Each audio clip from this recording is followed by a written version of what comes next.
ایک شہر میں دو عالم رہتے تھے۔ ایک عالم بہت علم و فضل اور جاہ و جلال کا مالک تھا، جبکہ دوسرا عالم بالکل سادہ اور عام سا آدمی تھا۔ شروع میں پہلے عالم کے پاس لوگوں کی بہت بھیڑ رہتی تھی۔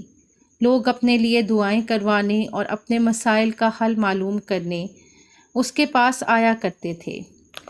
رفتہ رفتہ وہ بھیڑ پہلے عالم کے پاس سے کم ہو کر دوسرے عالم کے پاس جمع ہونے لگی۔ پہلا عالم پریشان ہو کر دوسرے عالم کے پاس گیا اور اس سے دریافت کیا، میں تجھ سے زیادہ علم رکھتا ہوں، پھر بھی لوگ مجھے چھوڑ کر تیرے پاس کیوں آتے ہیں؟ اس پر دوسرے عالم نے مسکرا کر جواب دیا، تو نہیں جانتا کہ تو نہیں جانتا، مگر میں جانتا ہوں کہ میں نہیں جانتا۔